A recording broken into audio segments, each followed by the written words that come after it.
नमस्कार दोस्तों, स्वागत है आपका एक नई कहानी में। और यह कहानी बहुत ही इंटरेस्टिंग होने वाली है, तो इस कहानी को पूरा अंत तक जरूर सुनें। आज सुबह सुबह सीमा बुआ का फोन आया। नमिता, मम्मी गुजर गई, मैं निकल रही हूँ अभी। सुबकते हुए बुआ जी ने बताया। मैं उनसे एक शब्द भी नहीं बोल पाई। बोल ही कहाँ पाती, सूचना ही इतनी अप्रत्याशित थी। सुनकर जैसे यकीन ही नहीं आया, और जब तक यकीन हुआ फोन कट चुका था। इतना भी नहीं पूछ पाए कि यह सब कैसे और कब हुआ। वे माने या ना माने, पर यह सच है कि जितना हम बुआ के प्यार को तरसे हैं, उतना ही हमारी कमी बुआ जी ने भी महसूस की होगी। हमारे संबंधों में लक्ष्मण रेखाएं मम्मी पापा ने खींच दी। इसमें हम दोनों बहनें कहाँ दोषी हैं। कहते हैं कि माँ बाप के कर्मों की सजा उनके बच्चों को भोगनी पड़ती है, सो भोग रहे हैं, कारण चाहे कुछ भी हो। कितना कितना सामान बुआ जी हम दोनों बहनों के लिए लेकर आती थी। बुआ जी के कोई बेटी नहीं थी और हमारा कोई भाई नहीं था। पापा के लिए भी जो कुछ थी बस बुआ जी ही थी। अतः अकेली बुआ जी हर रक्षाबंधन पर दौड़ी चली आती। उमेश और रमेश भैया को हमसे राखी बंधवाती और राखी बधाई में भैया हमें सुंदर ड्रेसें देते। साथ में होती मैचिंग क्लिप, रुमाल, चूड़ियाँ, टॉफी और चॉकलेट। हम बुआ जी के आगे पीछे घूमते। बुआ जी अपने साथ बाजार ले जाती, आइसक्रीम खिलाती, कोक पिलाती, ढेरों सामान से लदे। जब हम घर में घुसते तो दादी माँ बुआ जी को डांटती। सीमा, इतना खर्च करने की क्या जरूरत थी? इन दोनों के पास इतना सामान है, खिलौने हैं, पर इनका मन नहीं भरता है। बुआ जी हंसकर कहती, मम्मी, अब घर में शैतानी करने को यही दो बच्चियां हैं, घर कैसे गुलजार रहता है। ये हमारा बुआ भतीजी का मामला है, कोई बीच में नहीं बोलेगा। थोड़े बड़े हुए तो बुआ जी को बुलाना तो दूर, पापा जी ने उनका नाम तक लेने पर पाबंदी लगा दी।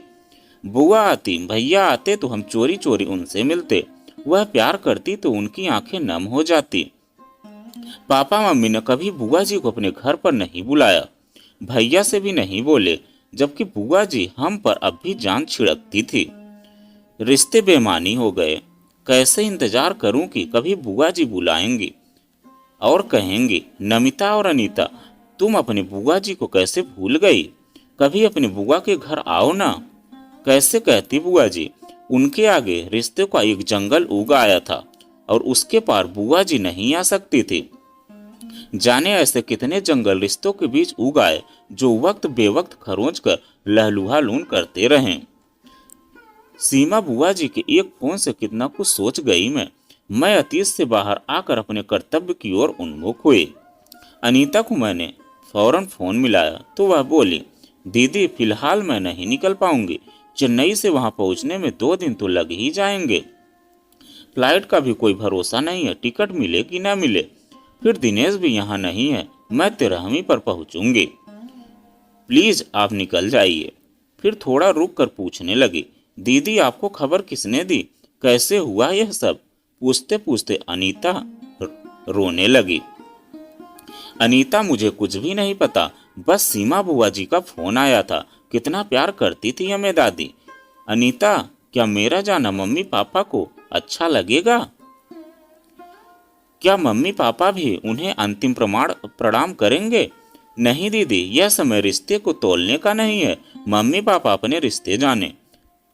हमें तो अपनी दादी के करीब उनके अंतिम क्षणों में जाना चाहिए। दादी को अंतिम प्रणाम के लिए मेरी ओर से कुछ फूल जरूर चढ़ा देना। मैंने प्रदीप को फोन मिलाया और उन्हें भी इस दुखद समाचार से अवगत कराया। तुम तैयार रहना नमिता, मैं आधा घंटे में पहुंच रहा हूँ। फोन रख मैंने अलमारी खोली और तैयार होने के लिए साड़ी निकालने लगी। तभी दादी की दी हुई बनारसी साड़ी पर नजर पड़ी। मैंने साड़ी छुई तो लगा दादी को छू रही हूँ। उनका प्यार मुझे सहला गया। दादी की दी हुई एक एक चीज पर मैं हाथ फिरा कर देखने लगी। इतना प्यार इन चीजों पर इससे पहले कभी मुझे नहीं आया था। आंखों से अश्रु बहे जा रही थी। दादी की दी हुई सोने की चेन अंगूठी टप्स को देने का उनका ढंग याद आया। लौटते समय दादी चुपचाप मुट्ठी में थमा देती। उनके देने का यही ढंग रहा, अपना मुट्ठी भर प्यार मुट्ठी में ही दिया। प्रदीप को भी जब चाहे कुछ न कुछ मुट्ठी में थमा ही देती। एक दो बार प्रदीप ने मना करना चाहा तो बोली थी, बेटा इतना भी अधिकार तुम मुझे देना नहीं चाहते, तुम्हें कुछ देकर मुझे सुकून मिलता है। और इतना कहते कहते उनकी आंखें भर आई थी। तभी से प्रदीप दादी से मिले रुपयों पर एक छोटा सा फूल बनाकर संभाल कर रख देते और मुझे भी सख्त हिदायत दी थी कि दादी से मिले रुपए खर्च न करूं। मुझे नहीं पता कि मम्मी पापा का झगड़ा दादा दादी से किस बात पर हुआ, बस धुंधली सी याद है। उस समय मैं 7 साल की थी। पापा दादी से वहां खूब लड़े थे और झगड़े थे और उसी के बाद अपना सामान ऊपर की मंजिल में ले जाकर रहने लगे थे। इसके बाद ही मम्मी पापा ने दादा और दादी के पास जाने पर रोक लगा दी थी। यदि हमें उनसे कुछ लेते देख लेते तो छीनकर कूड़े की टोकरी में फेंक देते और दादी को खूब खरी खोटी सुनाते। दादी ने कभी उनकी बात का जवाब नहीं दिया। जब पापा कहीं चले जाते और मम्मी आराम करने लगती तो मैं और अनीता चुपके से नीचे उतर जाती। दादी हमें कलेजे से लगा लेती और खाने के लिए हमारी पसंद की चीजें देती। बाजार जाती तो हमारे लिए मिठाई अवश्य लाती, जिसे पापा मम्मी की नजरें बचाकर स्कूल जाते समय हमें थमा देती। मम्मी पापा से शिकायत करती, पापा चाटे लगाते और कान पकड़कर प्रॉमिस लेते कि अब नीचे नहीं जाएंगे और हम डर कर प्रॉमिस कर लेते। लेकिन उनके घर से निकलते ही मैं और अनीता आंखों आंखों में इशारा करती और खेलने का बहाना बनाकर दादी के पास पहुंच जाते। दादी हमें खूब प्यार करती और समझाती। अच्छे बच्चे अपने मम्मी पापा का कहना मानते हैं, अनीता गुस्से से कहती। वह आपके पास नहीं आने देते, हम तो यहाँ जरूर आएंगे। क्या आप हमारे दादा दादी नहीं हो? क्या आपके बच्चे आपकी बात मानते हैं जो हम माने? दादी के पास हमारे इस सवाल का कोई उत्तर नहीं होता था। दादी के एक तरफ मैं लेटती, दूसरी तरफ अनीता और बीच में वह लेटती। वह रोज हमें नई कहानियां सुनाती, स्कूल ढेर सारी बातें बताती और जब पापा छोटे थे तब की ढेर सारी बातें बताती। हमें बड़ा आनंद आता। दादाजी की जेब की तलाशी में कभी च्युइंगम कभी कभी टॉफी मिल जाती, क्योंकि दादाजी जानते थे कि बच्चों को जेबों की तलाशी लेनी है और उन्हें निराश नहीं होने देना है। उनके मतलब का कुछ तो मिलना चाहिए। दादी झगड़ती हुई दादाजी से कहती, तुमने टॉफी चॉकलेट खिलाकर इनकी आदतें खराब कर दी है। ये अनीता तो सारा दिन कुछ न कुछ मांगती रहती है, देखते नहीं बच्चों के सारे दांत खराब हो रहे हैं। दादाजी चुपचाप सुनते और मुस्कुराते रहते। अनीता दादी की नकल करती हुई घुटनों पर हाथ रखकर उनकी तरह कराती, कभी पलंग पर चढ़कर बिस्तर पर कूदती। अनीता, तू कहना नहीं मानेगी तो तेरी मैडम से शिकायत करूंगी, दादी झिड़कती हुई कहती। मैडम मुझसे कुछ कहेंगे ही नहीं क्योंकि वह मुझे प्यार करती हैं, अनीता कहती जाती और दादी को चिढ़ाती जाती। दादी उसे पकड़ लेती और गाल चूम कर कहती, प्यार तो तुझे मैं भी बहुत करती हूँ बेटी। सर्दियों के दिनों में दादी हमारे जेबों में बादाम, काजू, किशमिश, मूंगफली कुछ भी भर देती। स्कूल बस में हम दोनों बहनें खुद भी खाती और अपने दोस्तों को भी खिलाती। अनीता और मुझे साड़ी बांधने का बड़ा शौक था। हम दादी की अलमारी में से साड़ी निकालती और खूब अच्छे से पिनअप करके साड़ी बांधती। हम शीशे में अपने को देखकर खूब खुश होते। दादी हमारे कान कब छीदेंगे, हम टप्स कब पहनेंगे, थोड़ी देर और तुम बड़ी हो जाओ, मेरे कंधे तक आ जाओ तो तुम्हारे कान छिदवा दूंगी और तुम्हारे लिए सोने की बाली भी खरीद दूंगी। दादी की बातों से हम आश्वस्त हो जाती और रोज अपनी लंबाई दादी के पास खड़ी होकर नापती। एक बार दादाजी और दादी वृंदावन घूमने गए। वहां से हमारे लिए जरी गोटे वाले लहंगे लेकर आए। हम लहंगे पहनकर टेप चलाकर खूब देर तक नाचती और वह दोनों तालियां बजाते। मैं बोली, दादी ऊपर छत पर चलो खेलेंगे। दादी बोली, मेरे घुटने दुखते हैं, कैसे चढ़ पाऊंगी। दादी, आपको चढ़ना नहीं पड़ेगा, हम आपको ऊपर ले जाएंगे। वह कैसे बिटिया? उन्हें आश्चर्य होता। एक तरफ से अनीता हाथ पकड़ेगी, एक तरफ से मैं, बस आप ऊपर पहुंच जाओगे। ऐसे लाड़ भरे उत्तर पर दादी मुझे गोद में बिठाकर चूम लेती। दादी का कोई भी कलम अनीता न छोड़ती, वह कहीं भी छिपा कर रखती, अनीता निकाल कर ले जाती। दादी डांटती, तब तो दे जाती, लेकिन जैसे उनकी नज़र बसती कलम फिर गायब हो जाती। वह अपने कलम के साथ हमारे लिए भी खरीद कर लाती, पर दादी के हाथ में जो कलम होती हमें वही अच्छी लगती। हम उन दोनों के साथ कैरम व लूडो खेलती, खूब चीटिंग करती। दादी देख लेती और कहती कि चीटिंग करोगी तो नहीं खेलूंगी। हम कान पकड़कर सॉरी बोलते। दादाजी इतनी अच्छी तरह स्ट्रोक मारते कि एक साथ 3-4 गोटियां निकालते। हाय दादाजी, इस बार भी आप ही जीतेंगे, माथे पर हाथ मारकर मैं कहती। तभी अनीता दादी जी की गोटी उठाकर खाने में डाल देती। चीटिंग चीटिंग दादी कहती। ओ दादी, अब खेलने भी दो, बच्चे तो ऐसे ही खेलेंगे ना। सभी अनीता की प्यारी सी बात पर हंस पड़ते। दादी, आपके घुटने दबाऊं, देखो दर्द अभी कैसे भागता है। अनीता अपने छोटे छोटे हाथों से उनके घुटने सहलाती। वह गदगद हो उठती। अरे बिटिया, तूने तो सचमुच मेरा दर्द भगा दिया। अनीता की आंखें चमक उठती। मैं न कहती थी कि आपको ठीक कर दूंगी, अब आप काम मत करना, मैं आपका सारा काम कर दूंगी। और अनीता कपड़ा उठाकर कुर्सी में साफ करने लगती। दादी, आपके लिए चाय बनाऊं? पूछते पूछते अनीता रसोई में घुस जाती। लाइटर उठाकर गैस जलाने की कोशिश करती। दादी वहीं से आवाज लगाती। चाय रहने दे अनीता, एक गिलास पानी दे जा, और दवा का डब्बा भी। अनीता पानी लाती और अपने हाथ से दादी के मुंह में दवा डालती। एक बार मैं किसी शादी में गई थी, वहां बच्चों का झूला लगा था। मैं भी बच्चों के साथ झूलने लगी। पता नहीं कैसे झूले में मेरा पैर फंस गया। मुश्किल से सबने खींचकर मेरा पैर निकाला। बहुत दर्द हुआ, पांव सूज गया, चला भी नहीं जा रहा था। मैं रोते रोते पापा मम्मी के साथ घर आए। पापा ने मुझे दादी के पास जाने नहीं दिया। जब पापा मम्मी बाहर गए तब मैं चुपके से दीवार पकड़कर सीढ़ियों पर बैठ बैठ कर नीचे उतरी। दादी के पास जाकर रोने लगी। उन्होंने मेरा पैर देखा, मुझे बिस्तर पर लिटाया, पैर पर देसी दवा की मालिश की, हीटर जलाकर सिकाई की और गोली खाने को दिया। थोड़ी देर बाद दादी की प्यार भरी थप्पियों ने मुझे उनकी गोद में सुला दिया। कितनी भी कड़वी दवा हम दादी के हाथों हंसते हंसते खा लेती थी। मेरा या अनीता का जन्मदिन आता तो दादी पूछती, क्या चाहिए तुम दोनों को?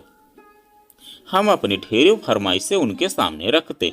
वह हमारी फरमाइशों में से एक एक चीज हमें ला कर देती और हम पूरा दिन दादी का दिया गिफ्ट अपने से अलग न करती। बचपन इसी प्रकार गुजरता रहा। नानी के यहाँ जाने पर हमारा मन ही नहीं लगता। हम चाहती थी कि हम दादी के पास रह जाएं, पर मम्मी हमें खींच कर ले जाती।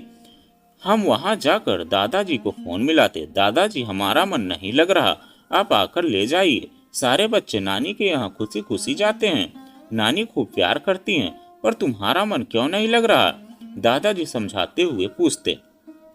दादाजी, हमें आपकी और दादी की याद आ रही है। हमें न तो कोई अपने साथ बाजार लेकर जाता है, न चीज दिलाता है, नानी कहानी भी नहीं सुनाती, बस सारा दिन दूसरों के साथ लगी रहती हैं। हम क्या करें दादाजी? दादाजी रास्ता सुझाते। बेटा, तुम अपने पापा को फोन लगाओ और उनसे कहो कि हम आपको बहुत मिस कर रहे हैं, आप आकर ले जाओ। दादाजी की यह तरकीब काम कर जाती। हम रोकर पापा से ले जाने के लिए कहते और अगले दिन पापा हमें लेने आ जाते। हम दोनों लौटकर दादा और दादी से ऐसे लिपट जाते जैसे कब के बिछुड़े हों। पापा ने हमें पढ़ने के लिए बाहर भेज दिया।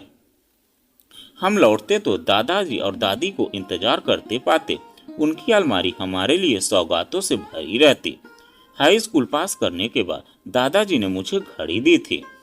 हम बड़े हुए तो पता चला कि दादाजी केवल पेंशन पर गुजारा करते हैं। हमारा मन कहता कि हमें अब उनसे उपहार नहीं लेने चाहिए, लेकिन जब दादी हमारी मुट्ठियों में रुपए ठूस देती तो हम इनकार न कर पाते। हॉस्टल जाते समय लड्डू मठरी के डब्बे साथ रखना दादी कभी नहीं भूलती। और जब मेरी शादी पक्की हुई तो दादी प्रदीप को देखने के लिए कितना तड़पी थी। तब रहा नहीं गया था तो मुझे बुलाकर बोली थी, नमिता बेटा, अपना दूल्हा मुझे नहीं दिखाएगी? अभी दिखाती हूँ दादी। यह कहकर एक छलांग में ऊपर पहुंचकर प्रदीप की फोटो अलमारी से निकालकर दादी की हथेली पर रख दिया था। दादी कभी मुझे तो फोटो नहीं देखती, जैसे दोनों का मिलान कर रही हो। फिर बोली, प्रदीप बहुत सुंदर है, बिल्कुल तेरे अनुरूप, दोनों में खूब जमेगी। मैंने प्रदीप को फोन मिलाया और बोली, प्रदीप, दादी तुमसे मिलना चाहती हैं, शाम तक पहुंचो। शाम को प्रदीप दादी के पैर छू रहा था। मेरी दादी गेस्ट हाउस से हुई। शादी में पापा ने दादा दादी को नहीं बुलाया तो वे गए भी नहीं। विवाह के बाद मैं अड़ गई कि मेरी विदाई घर से होगी। विवश हो मेरी बात उन्हें रखनी पड़ी। मुझे तो अपने दादा दादी का आशीर्वाद लेना था। दुल्हन वेश में उन्हें अपनी नमिता को देखना था। उनसे किया वादा कैसे टालती। मेरी विदाई के समय दादा दादी उसी प्रकार बाहरी दरवाजे पर खड़े थे, जैसे स्कूल जाते समय खड़े रहते थे। मैं दौड़कर दादी से लिपट गई। दादाजी के पांव छूने झुकी तो उन्होंने बीच में ही रोककर गले से लगा लिया। दादी ने सोने का हार मेरी मुट्ठी में थमा दिया और सोने की एक अंगूठी प्रदीप की उंगली में पहना दिया।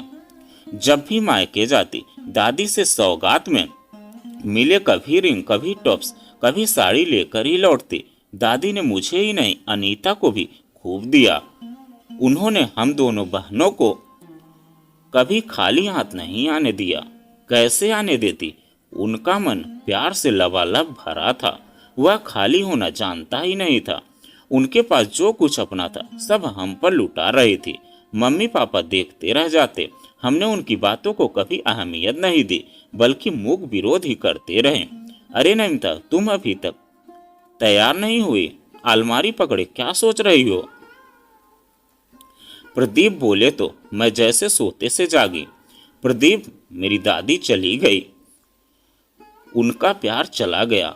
अब कौन मेरी और तुम्हारी मुट्ठियों में सौगात ठूसेगा, कौन आशीर्वाद देगा। मैं दादी को निर्जीव कैसे देख पाऊंगी। प्रदीप के कंधे पर सिर रख कर रोने लगी। मैं जब प्रदीप के साथ वहां पहुंची तो लगभग सभी रिश्तेदार आ चुके थे। दादी के पास बुआ जी तथा अन्य महिलाएं बैठी थी। मैं बुआ जी को देखकर लिपट कर फूट फूट कर रो पड़ी। रोते रोते पूछा, बुआ जी, मम्मी पापा। बुआ जी ने न में गर्दन हिला दी। मैं दंदनाती हुई ऊपर जा पहुंची। मेरा रोना क्षोभ और क्रोध बनकर फूट पड़ा। आप दोनों को मम्मी पापा कहते हुए मुझे शर्म आ रही है। पापा, आपने तो अपनी माँ के दूध की इज्जत भी नहीं रखी। एक माँ ने आपको 9 महीने अपनी कोख में रखा, आज उसी का ऋण आप चुका देते। और मम्मी जी, जिस माँ ने अपना कोख जाया करके आंचल से बांध दिया, अपना भविष्य, अपनी उम्मीदें आपको सौंप दी, उन्हीं के पुत्र के कारण आप माँ का दर्जा पा सकी। एक औरत होकर औरत का दिल नहीं समझ सकी। आप आज भी उन्हीं के घर में रह रही हैं। पापा, क्या आप अपनी देह से उस खून और शरीर को नोच कर फेंक सकते हैं जो आपको उन्होंने दिया है। उनका दिया नाम आपने आज तक क्यों नहीं मिटाया। आपकी अपनी क्या पहचान है। यह देह भी उन्हीं के कारण धारण किए हुए हो। यदि आप अपना फर्ज नहीं निभाओगे तो क्या दादी यूं ही पड़ी रहेंगी। आप सोचते होंगे कि इस घड़ी में दादाजी आपकी खुशामद करेंगे। नहीं, उमेश भैया किस दिन काम आएंगे। यदि आज आप दोनों ने अपना फर्ज पूरा नहीं किया तो इस भरे पूरे समाज में मैं आपका त्याग कर दूंगी और दादाजी को अपने साथ ले जाऊंगी। यह सुनकर दोनों चौंक पड़े। सोचने लगे, ऐसी बात तो नहीं थी, क्या हुआ इसे। सुनो नमिता, तुम्हें यहाँ नहीं आना चाहिए था। क्यों नहीं आती। मेरी दादी गई हैं, उन्हें अंतिम प्रणाम करने का मेरा अधिकार कोई नहीं छीन सकता। आप लोग भी नहीं। होश में आओ नमिता। पापा अभी तक होश में नहीं थी, आज पहली बार होश आया है और अब सोना नहीं चाहती। आज उस माँ के प्यार की कसम, आप दोनों नीचे आ रहे हैं या फिर नहीं। नमिता की आवाज में चेतावनी की आग थी। विवश होकर दोनों नीचे को आना पड़ा और दादी जी का विधि विधान द्वारा अंतिम विदाई की गई। उस दिन के बाद से मम्मी पापा के अंदर बदलाव आने लगे और दादाजी की 13वीं भी अच्छे से बीत गई। अब दादाजी एकदम से अकेले हो गए। मैंने दादाजी से कहा कि दादाजी आप हमारे साथ चलिए। पर दादाजी ने कहा, नहीं बेटी, मैं भी यहीं पर अपनी अंतिम सांस लेना चाहता हूँ, और अगर मैं तुम्हारे साथ चल भी दिया तो मैं वहाँ शर्म के मारे नहीं रह पाऊंगा। तभी पापा वहाँ आ गए और बोले, बाबूजी, कहीं भी नहीं जाएंगे आप, यहाँ रहेंगे हमारे साथ, हम भी उनकी देखभाल किया करेंगे। बेटी, तुमने मेरी आंखें खोल दी। यह सुनकर मुझे बहुत सुकून मिला कि चलो पापा कम से कम अपनी जिम्मेदारी अब तो निभाएंगे। तो दोस्तों, यह कहानी आपको कैसी लगी कमेंट में लिखकर जरूर बताइएगा। अगर आप हमारे चैनल पर नए हैं तो प्लीज़ चैनल को सब्सक्राइब कीजिएगा और वीडियो को एक लाइक कीजिएगा। तो चलिए मिलते हैं एक नई कहानी के साथ में एक नए वीडियो में।